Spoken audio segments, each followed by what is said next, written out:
Police and social workers admit they're baffled by the disappearance from a council care home of a 41-year-old mentally handicapped woman. Kathleen Waugh, who has a mental age of 6, was reported missing from her home in Ashton-under-Lyne in Greater Manchester at the weekend. There's no evidence she was abducted, but relatives believe she couldn't have gone out on her own.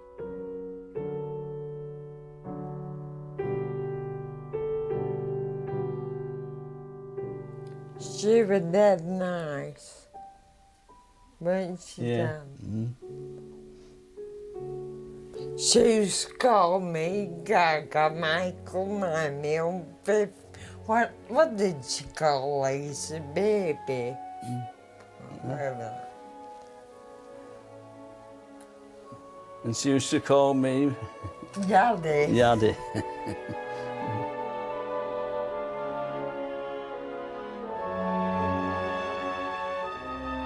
I thought of her more of a sister than an auntie. To me, she was like a 3-year-old little girl. For example, she wouldn't know how to stand at a bus stop and get on a bus on her own. She wouldn't know that. She didn't know the value of money. She didn't see things the way I'd see things. Her life was just a simple life. Although Lisa was Kathleen's niece, they were brought up together by Kathleen's parents, Edwin and Mary. But Mary died, leaving Edwin to look after Lisa and his 2 disabled daughters. I had Edwina, and Lisa was only 9 then, nearly 10, you know, which I'd have enough to do looking after these 2, you know. So. Edwin couldn't cope with Kathleen, so she was taken into care. They took her to Knoll House, you know, the social workers.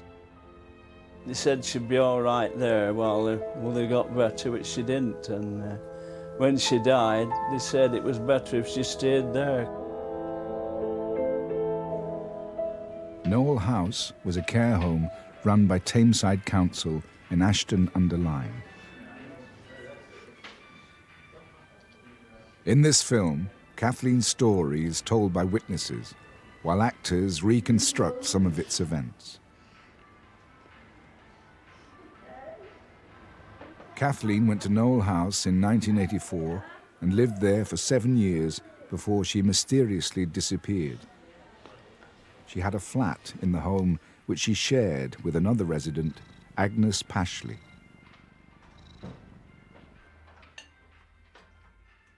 She developed relationships well. She developed very strong, very positive relationships with the small group of staff that she was linked with, and she was very popular.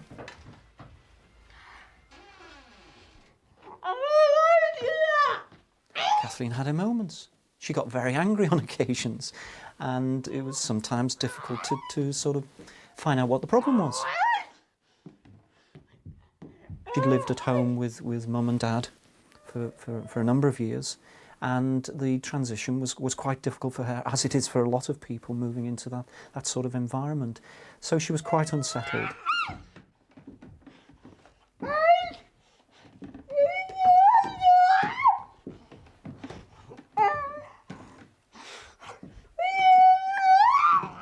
I just go in and say, "Come on, Cass, stop messing about, let's go and have a brew." Sometimes that's how I found out whether she was like genuine, that she was off, or that she was just trying it on. And we'd go and have a coffee, and she'd go back and do whatever she refused to do previous. If she didn't, well, then I knew she was ill.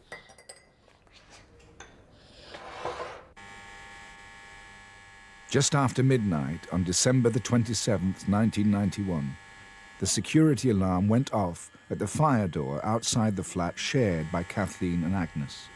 One of the night staff, Anne Clayton, went to check it. She found that Agnes had gone out, which was not unusual. Anne Clayton was the last person at Knoll House to see Kathleen alive. Kathleen was sat up in bed with the light on. She was wearing a rusty red pyjama top, which was patterned with small beige flowers. I asked her if she wanted me to leave the light on.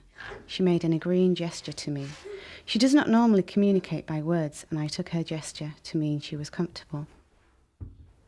Anne Clayton reported back to Jenny Caldwell, who was in charge that night. She said, "My cat's in bed, Agnes is out, the cat's in."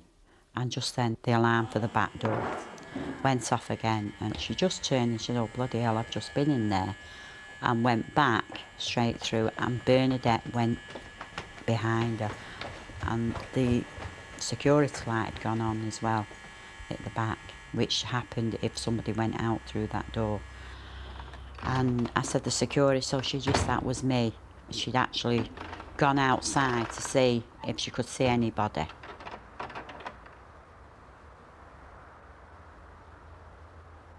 And then Agnes did come in about 20 minutes after, and I had a word with Agnes and explained to her she shouldn't be out at that time of the night and not to go through the back doors, you know, as it triggers the alarms off and what have you.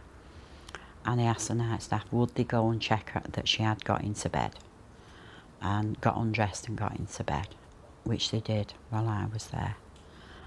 And just carried on my duties for the rest of the night.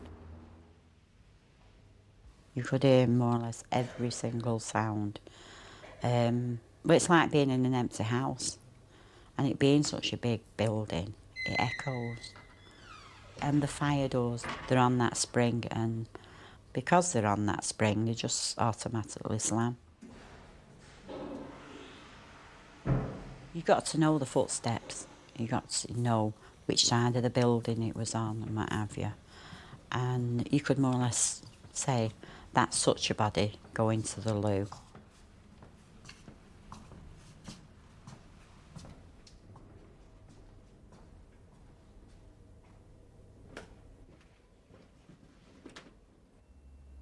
The two night staff on duty, Anne Clayton and Bernadette Jones, said they made hourly checks throughout the night by listening at Kathleen's door.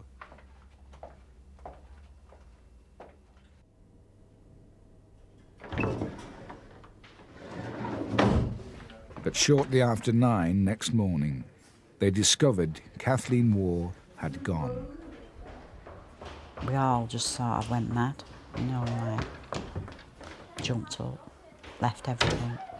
And we just basically like checked everywhere, in bedrooms, under beds, rooms that wasn't being used, that was unoccupied, empty.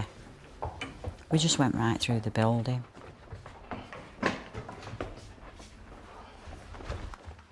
We went on the outside of the building, we checked the grounds, you know, round about. Came back, couldn't see her.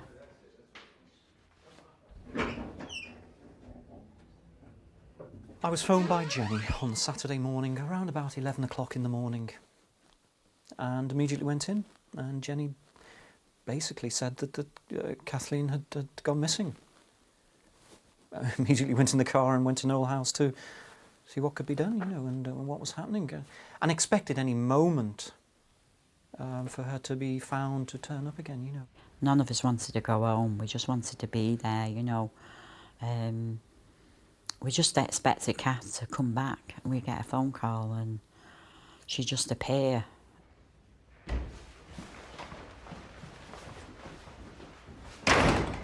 When I got there, this covered people who were physically handicapped and mentally handicapped. Some unfortunates were both. So I didn't really know what to expect. They'd recognise that you were a stranger, and like children, they reacted to their feelings. There was no thought involved. So if they wanted to come up and stroke your hair, sit on your knee, play with your tie, lick you even, you'd have to go along with it and distract them. And then that's relatively easy when it's a child, but if it's a 40-year-old fella, you know, it's quite difficult to deal with that. I think they had real difficulties in understanding sort of the whole nature of learning disabilities and disabilities in general. They wanted clear-cut answers about Kathleen's disabilities and abilities, if you like, and it wasn't that simple. It seems such a hard term, mentally handicapped, but it's an accurate one. The trouble with learning difficulties, I didn't know what to expect. Was it someone that was having difficulty reading in a newspaper or a child's book? Or was it someone at the other extreme who really could hardly look after themselves? The hunt for Kathleen began in earnest. There'd be intense operations going on. We'd have search teams, we'd have the SOCO, that was the scene of crime, stroke forensic. We'd have our own photographers, our video people. We'd have staff wanting to interview the staff at Knoll House. We'd want staff trying to find out how much they could interview the patients at Knoll House. We'd have other inquiries, who had been at Knoll House, who had worked there, who had been a patient there. All these things had been going on at the time. Not only would Knoll House be searched, the grounds, the immediate area, the local houses, and this widens every hour. As this is going on, the patients are still at Knoll House.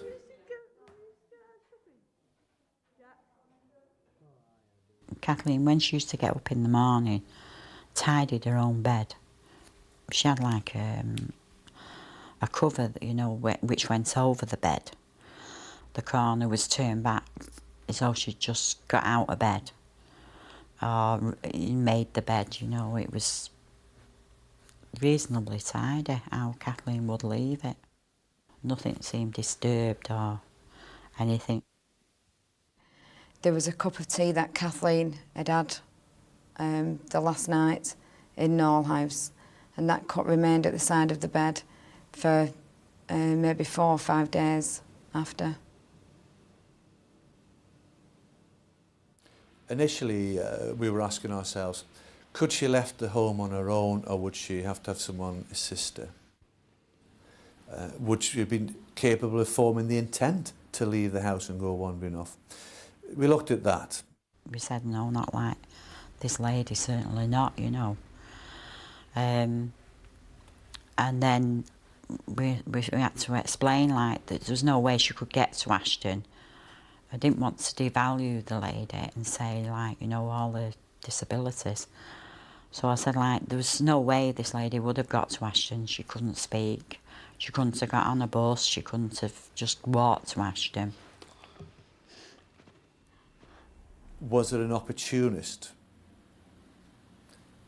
who was out and about and found access to Knoll House without making any forced entry, without making any noise, without disturbing the staff? Was this person then able to go into Kathleen's room, wake her up, dress her, take her out again, all without Kathleen making any noise or anybody hearing anything?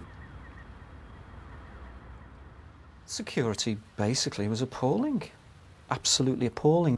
We tried many different things, but there were security lights were put in on the outside eventually, following a number of disturbances in Knoll House. Prowlers inside the building, late at night prowlers were found, prowlers at the window. Night staff in particular became used to seeing prowlers.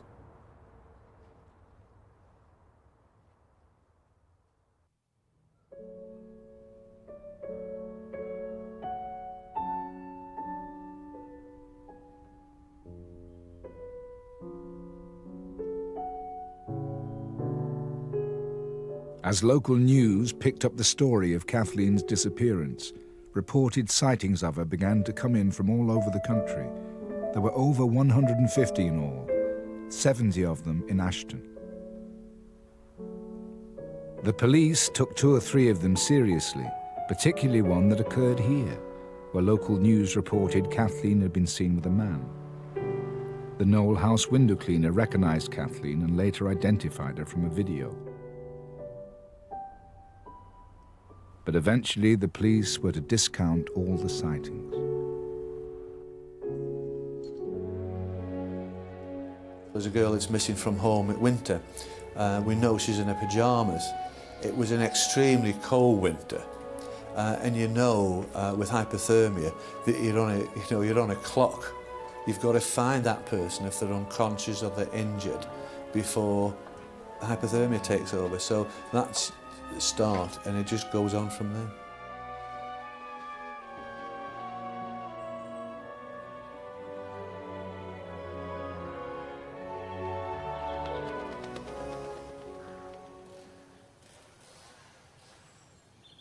On Saturday, February the 15th, 1992, I left home together with my son Thomas at about 10 o'clock and drove to the Derwent Dam. Among some debris in the corner behind the dam wall, I noticed what I thought to be a dummy or mannequin with a red dress on, with small flowers in the pattern.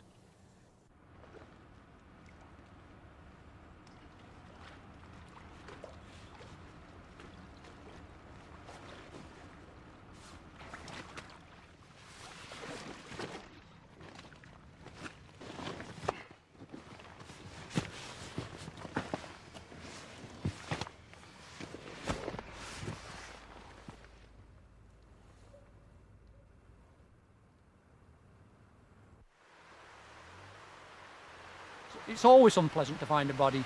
People that have been in quite a long time, it's never pleasant for the experienced people even getting them out. We are a branch just off the A57, and we do call it the Criminals Corridor because there's a tremendous volume of traffic between Sheffield and Manchester and vice versa. And during the course of a year, we get many, many cars, safes, suitcases that are dumped in this reservoir. There's been quite a few bodies. We've had at least 3 murder cases that we've had in the reservoirs, and we've had many, many suicides. I just didn't expect that. Really didn't. And I don't think I've ever accepted that as such.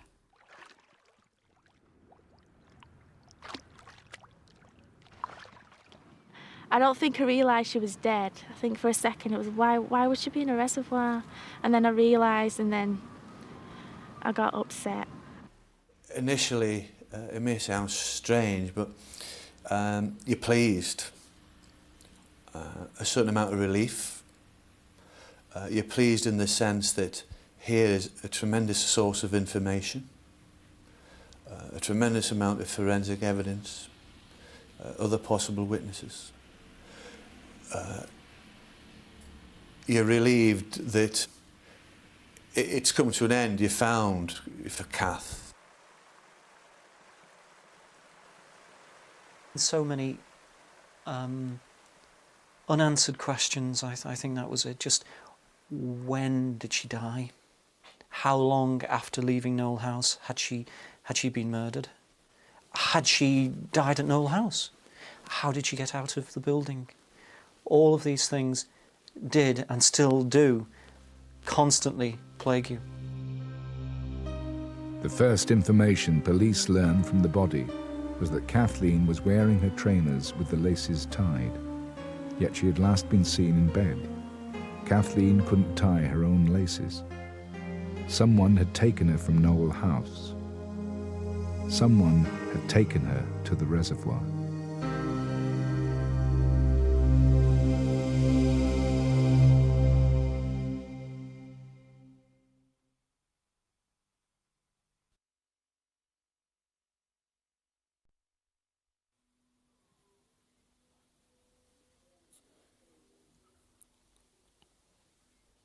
Do you miss Kathleen? Yeah. I miss her a lot.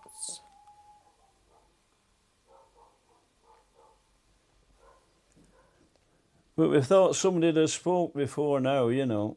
Thought somebody had spoke up what really happened, because somebody knows, you know. And she couldn't have left Knowle House on her own.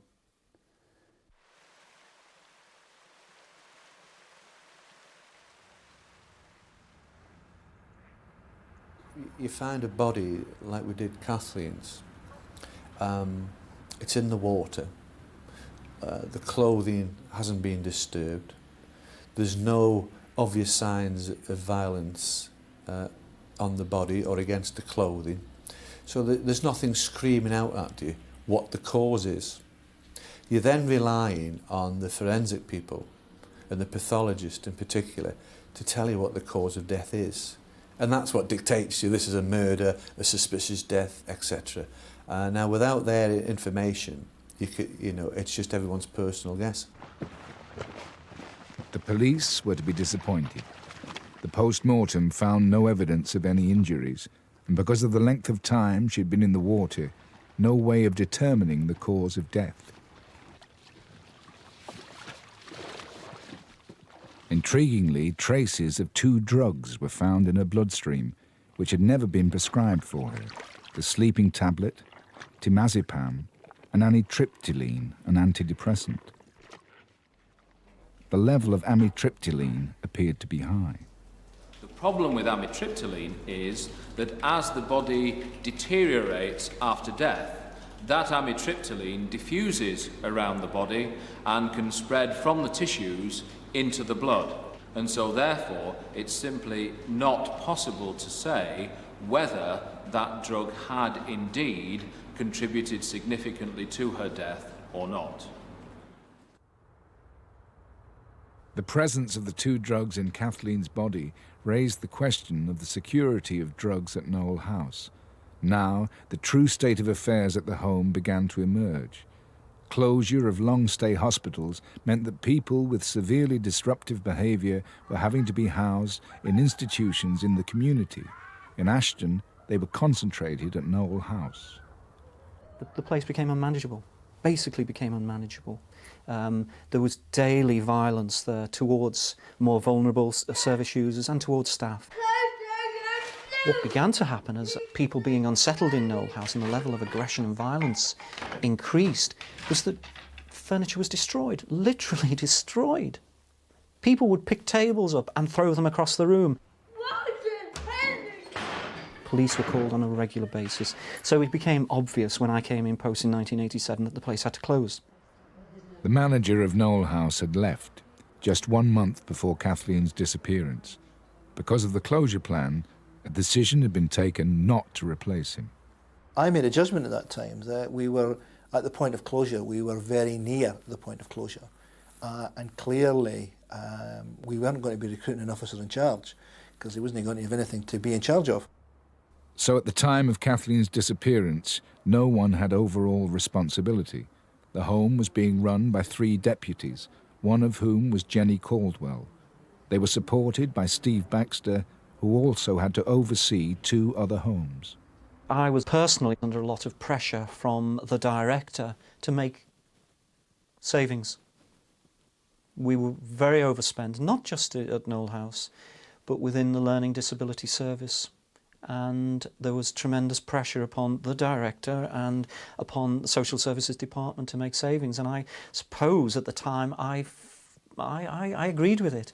With hindsight, I think it was a mistake. The problem was that Knowle House didn't close. Some of the residents moved out, but for others, deadlines slipped. The home, originally expected to close in 1990, was still open at the end of 1991. Because people had moved out, permanent staff had moved out with those clients. We replaced those permanent staff by casual and temporary staff. And we had to do that because everything was so uncertain. Another consequence of the delay was that inspections failed to take place and standards dropped. Following Kathleen's disappearance, a review of drugs procedures at Knowle House revealed a major breakdown. I couldn't believe what I was being told. I couldn't believe that the council had a home that was being run in such a bad way. Of course, the ultimate responsibility lies with the committee, and I happen to be the chairman of that committee, and I accept my responsibilities. But for the running of the home, we appoint an officer in charge, and we appoint a district manager, who are given procedures, and we expect them to run the home along council procedures. That obviously wasn't done. Why wasn't it done? It wasn't done because we didn't check on those people on how they were running the home. We weren't vigilant enough. As a result of Kathleen's death and of a merger between health and social services staff in a new scheme, drugs procedures at Tameside have been overhauled. But when Sheila Farrington first started as a casual at Knowle House, it was very different. The systems were very poor. Drugs were kept in a cantilever box, which was meant to keep tools in. It wasn't lockable, and I felt drugs were left in a dangerous state. I had no formal training or experience when I started at Knoll House. I was learning the job of other people who hadn't been trained, and I believe that's how bad practice developed. I would be confident to say I think that most staff had access to some training. Now, whether that was enough is a fairly fundamental question, I think. What's your answer to it? I would probably say no. At the inquest of Kathleen Waugh, it was a care assistant called Dawn Morrison who blew the whistle on drugs procedures at Knoll House. In April of 1991, I began working in the ladies' flat with Kathleen Waugh and Agnes Pashley. I had previously worked at Tameside General Hospital as an auxiliary nurse and have experience of working with drugs. I found that the times of taking drugs were often ignored, and it was not uncommon for staff to give out a drug and complete the record later. This would sometimes lead to the record not being completed due to forgetfulness, which would then obviously lead to confusion.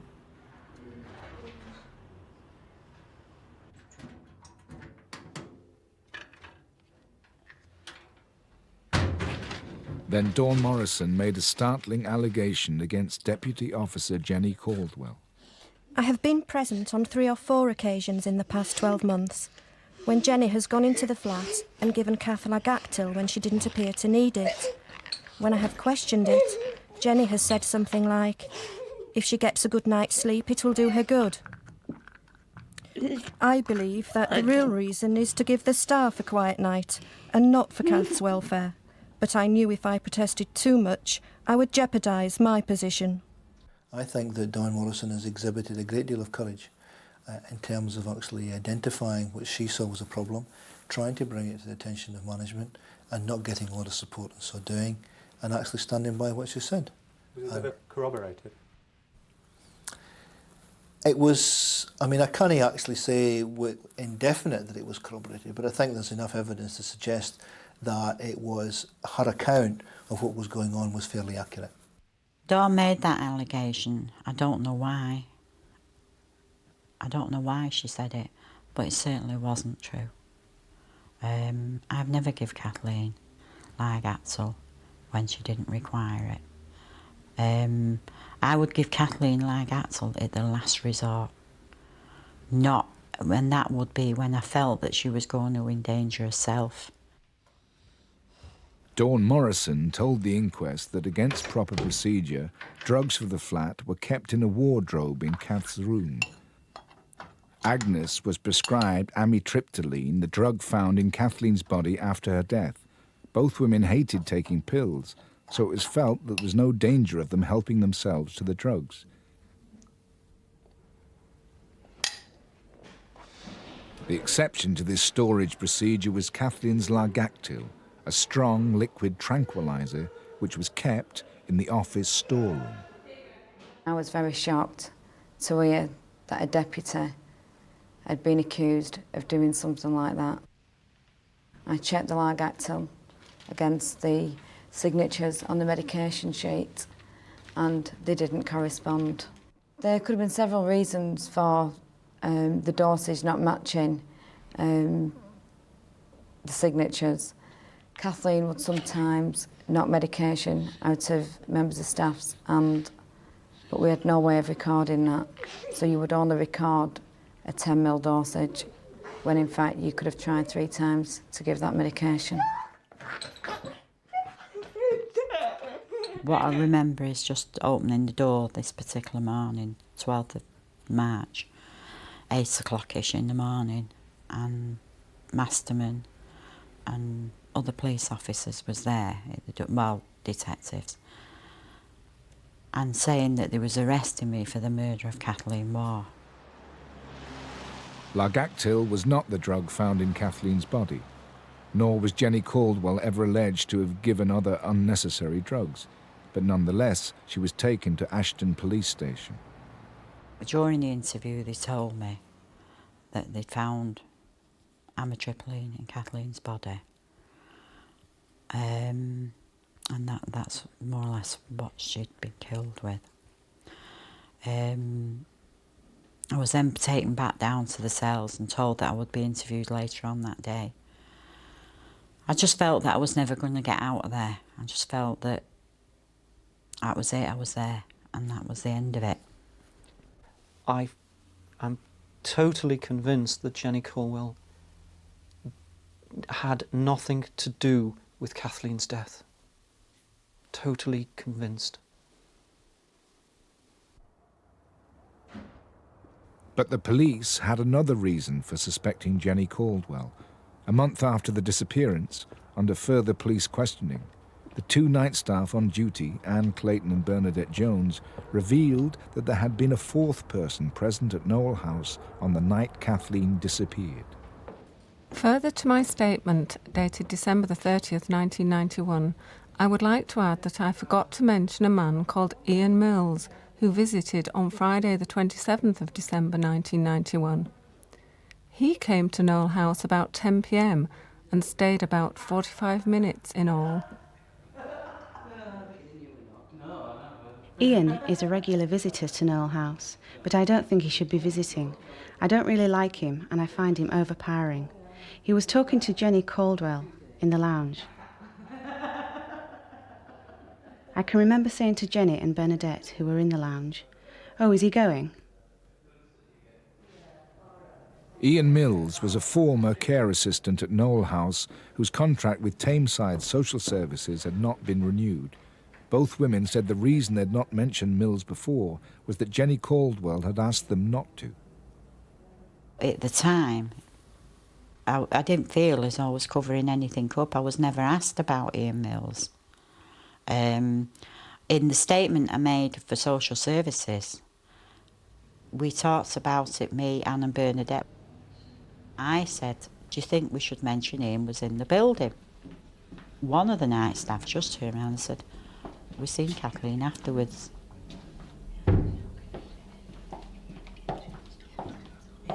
A month into an inquiry, you've got 3 people saying that certain events occurred and they're all corroborating each other.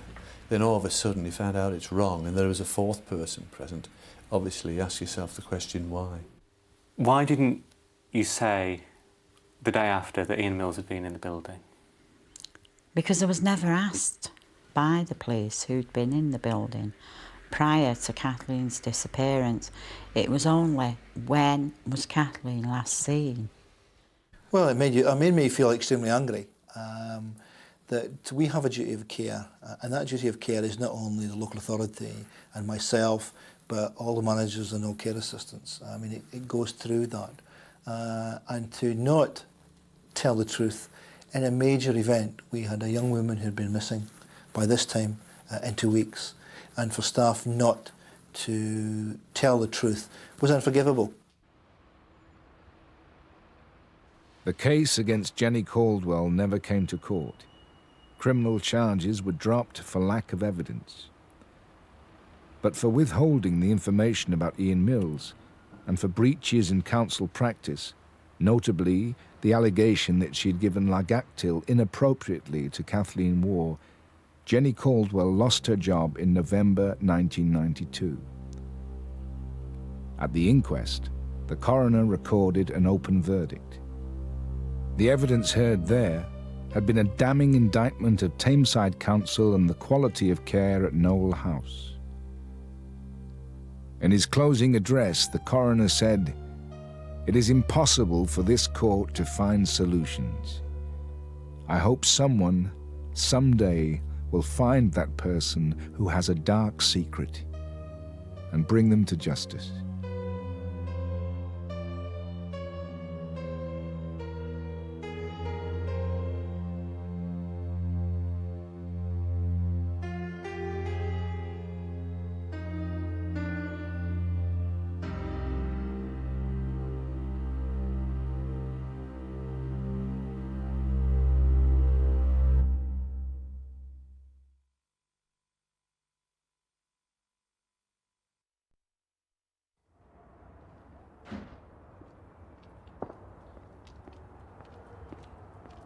In 1991, I was working for Tameside Social Services. I was working in Knoll House. Ian Mills was the former care assistant whose presence on the night of Kathleen's disappearance had been withheld from the police. I think it was very unfortunate that my presence that evening hadn't been mentioned to the police straight away, because time was building up between the event of the 27th and the police being informed of my presence. And anybody would see that that piece of information would then look like some kind of collusion. Inevitably, Mills fell under suspicion. He was questioned by police, but nothing linked him to Kathleen apart from his presence at Knoll House on the night she disappeared. It has got to have been someone, if not unknown to Kath, certainly someone who hadn't made their presence known on that evening. But doesn't that in some way make it easier for you if it's somebody you didn't know? Of course. I'd much rather believe it was a stranger than one of those 3 women who was on duty that night. Because it's too horrific, if you like, to think that they may have been implicated. I can't see that somebody would walk up to a building, just take somebody out and do what they did. I feel that they would have had to have a knowledge of the building and where the staff was. Because night staff are in and out of rooms, in and out of different parts of the building. They would have had to have known everything that was going on that particular moment when they was going in. It's not a thing you just walk in and in 2 seconds somebody's gone with you. I don't think it would have happened that way. I think there's somebody somewhere knows exactly what they planned and did.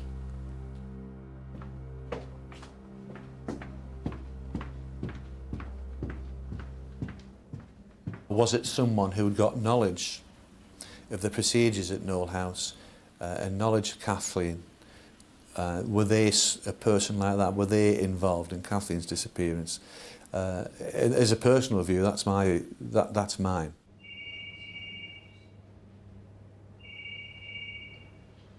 Some members of staff believed there was a certain member of staff actually knocking on windows, banging on doors, making silent telephone calls. So it was very hard to decide whether it was an actual prowler or whether it was a member of staff making practical jokes as I think that person might have seen it. There was one occasion when a prowler was seen and said, "Oh, it was probably Ian playing a practical joke." Oh, dead funny. I mean, that Ian playing a practical joke, I suppose, would be believable, except on quite a number of times I was actually on duty when the person was seen. So, you know, and everybody, nearly everybody who'd either done sleep-ins or were doing waking nights had come across this man. And an awful lot of people had actually saw him face to face. And he didn't look anything like me. I had ambivalent feelings towards Ian in the end, I suppose, because I was largely responsible for his contract not being renewed because of 1 or 2 concerns that came to my attention, which were investigated. I suppose up until that point, I had liked him in an odd sort of way because he was eccentric in his methods. Ian Mills was banned from Knoll House. Why he was in Knoll House, I have got no idea. He shouldn't have been there. He had no right to be on our property. He was no longer an employee of the department and shouldn't have been there. Kathleen had gone missing just once before. Kathleen had been found in September 1990 in a field adjoining Knoll House.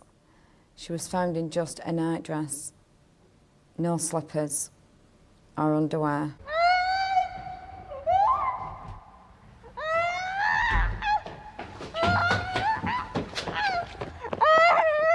Kathleen was terrified of the dark. She'd never been outside alone at night.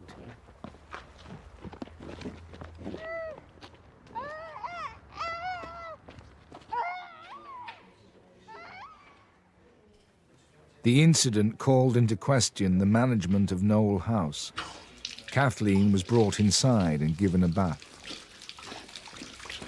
The police were informed, but no investigation took place about Kath being in the field, and she wasn't examined by any doctors that night. Again, that was another mystery that has never been solved. Some people say that Kathleen should have been examined by a doctor on that night. Mm-hmm. Perhaps with hindsight, Kath should have been, but there was 3 members of staff, including myself, and we knew that there was no apparent injury to Kathleen, and she wasn't showing any signs of being in pain. And I certainly felt that what she needed was some care and some comfort rather than the administrations of a doctor. And she saw a doctor shortly afterwards. Incidents such as this joined the catalogue of mysteries thrown up by Kathleen's death. We suspected that they weren't telling us everything. There was something there in the background that they weren't telling us, and we didn't know, and it was a barrier that we had to overcome before we could go on. And you never really did penetrate it? No, we didn't. Some things we'd overcome. The member of staff or ex-staff that was there on the night, we thought that might explain the feelings that we were having. It explained part of them, but there were still other feelings that we weren't getting, for one reason or another, full cooperation from some of the witnesses. There are many stories. There was lots of speculation at the time. Ian Mills maybe had a grudge. Ian Mills maybe had an eccentric sense of humour, tried a trick, it went wrong, Kathleen died. What do you say to these stories? I think, first of all, these stories make me feel quite distressed. And at the same time, I also understand why these stories are being cast around, because those are just 2 of the very many that are being cast around. And I think what had happened and what still is happening is that people are very frightened and horrified about the disappearance and subsequent death of Kath, and have started to turn in on themselves and colleagues and people they've known very well for a very long time, and asking themselves, could he, could she, could they? And the speculation starts to grow and grow until you've almost got a story. Because of that one visit for a cup of coffee and a cigarette and a chat, I've been implicated in someone's murder. And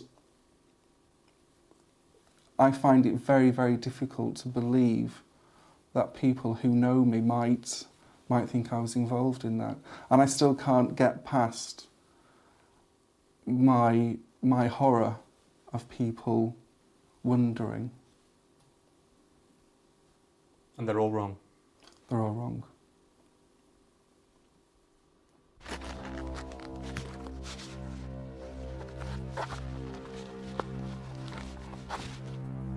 Did you have anything to do with Kathleen's disappearance? No, none whatsoever.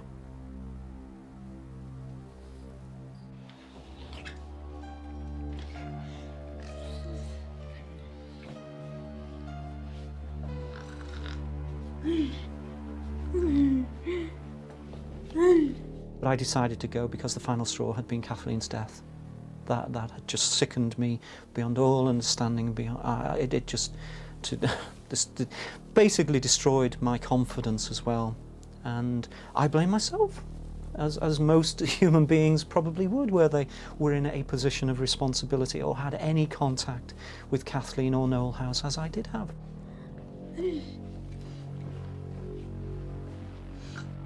But I think the most hurtful part of the whole sorry, awful situation is what Tameside have chosen to do as an authority, to scapegoat people.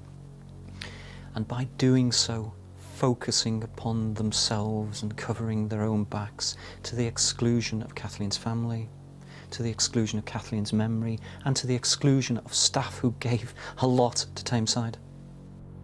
I mean, I can't deal with Steve's guilt. Steve was a senior manager in the Learning Disability Service. I was very closely involved with the management of Learning Disability Service, and any failing within Learning Disability Services, in part I've got accountability for. Of course I have. I've never wanted to shrink that responsibility. That was my service. I had responsibility for running that service, but so did Mr. Baxter.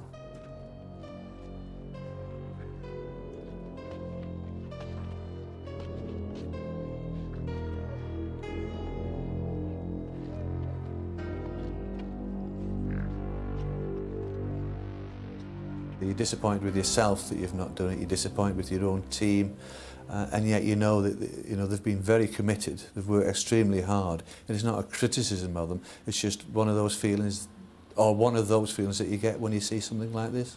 Is one of anger. As in all inquiries, the police do rely upon the public, and I've got to come back to that and say that the answer very much is with the community of Ashton-under-Lyne. Someone, certainly, in the locality does know what really did happen to Kath. And I would urge that person, or anyone who has information as to who that individual is, to contact us as a matter of urgency.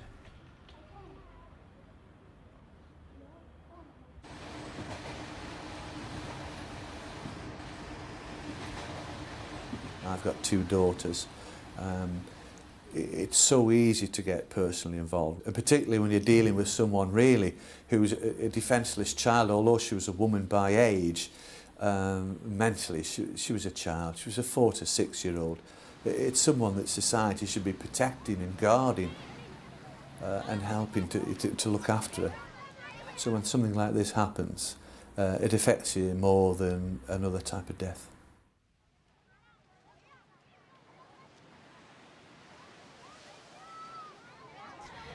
I feel they've treated her as a second-class citizen because of the way she was.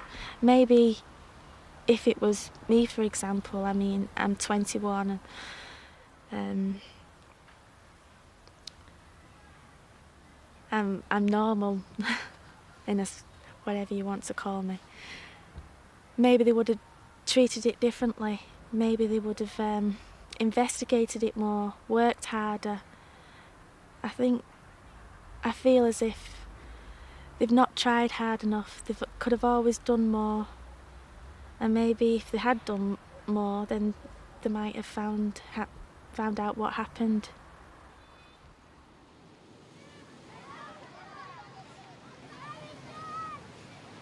They was going to arrest somebody, but the Crown Prosecution Service, they stopped them arresting and they said there weren't enough evidence, which I think there was.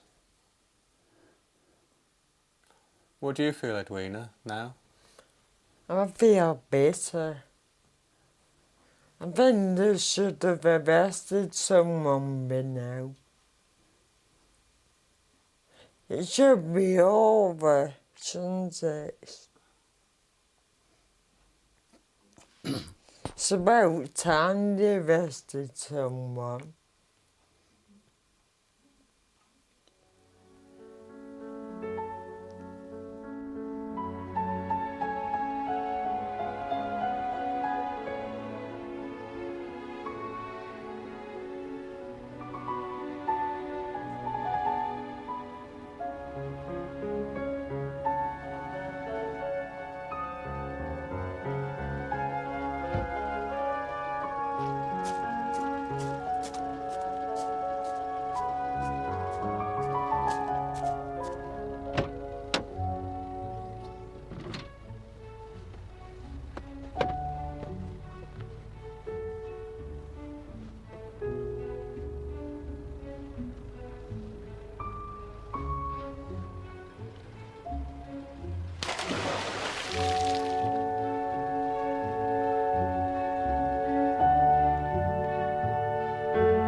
Anyone wishing to come forward with information relating to the Kathleen Waugh inquiry should contact 0161 856 9350 or National Crime Stoppers on 0800 555 111. All information will be treated in strict confidence.